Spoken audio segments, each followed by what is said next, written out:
Today we're going to make poached pears in red wine. It's a very simple dessert, but extremely elegant, and will be a nice presentation or nice end to any dinner. It's good. You can use any pears, but Poached pears are more firm and they can stand boiling.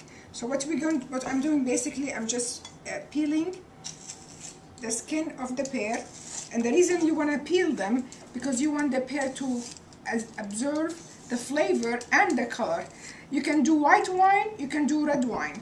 I like red wine because of the color, but also usually if you have a dinner and you have white wine, you can always put it in the fridge to use it again. But with red wine, after you open the bottle, you cannot use it again, and you cannot put it in the fridge, and the wine becomes sour. So this is one way to use leftover red wine from party. Try not to do what I did. I just pulled the top of the pear. It looks much more elegant with the tip intact, like this one. Anyway, but we all make mistakes, no big deal. That's a fun and joy of cooking, making mistakes. So we have the wine, we have the pears, and then we have our the leftover wine.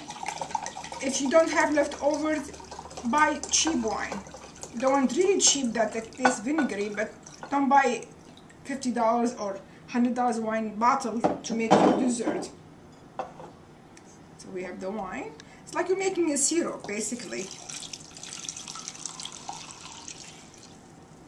And then for each cup of wine, I use 1 cup of sugar. So we have 2 cups of wine, 2 cups of sugar. And then I like to add, you can add any fruit you like, but I like dried cranberries. It can add nice touch to the dessert. You can do grapefruit, you can do apricot, you can do a slice of orange skins, you can do anything you like. But the basic is the pear and the wine. And now at this stage, we're going to take it, put it on the stove, bring it to boil. Again, it's exactly like you're making a syrup. Bring it to boil, and then when it boils, turn it down and let it simmer for about 15 to 20 minutes. When you feel like the liquid or the wine went almost half, and then when you touch it in a spoon and sticky, which I'll show you, that's me, it's ready. So, okay, I said 10 to 15 minutes. So what you need, I forgot to say, you put the pear and the wine, and then after 5 minutes, you turn it, because otherwise you'll have one side red, one side white. So after 5 minutes, turn it, and then again, while it's simmering, you finish for another 7 minutes. Then you take your pear out.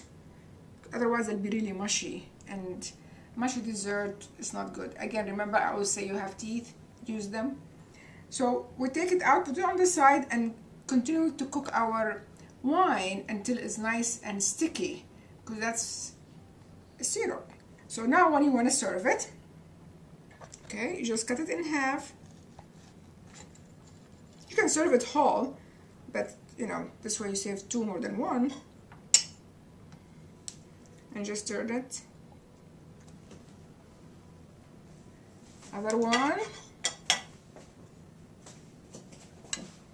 And this dessert tastes much better when it's done the day before.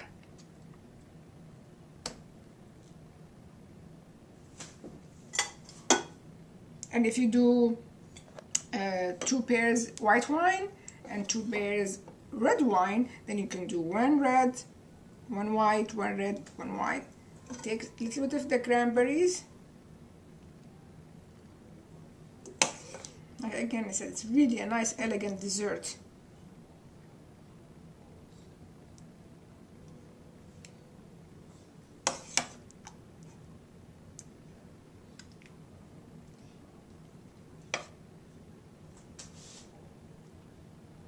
Drizzle this.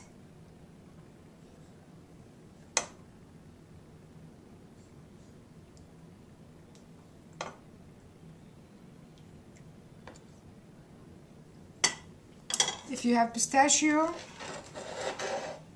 which I forgot to bring, that's why I'm not using them, you You can sprinkle them on top. The idea is to create nice, something pleasant for the eye and for the mouth. So when you have these colors and you have nice green pistachio to look very nice, you can have a whipped cream.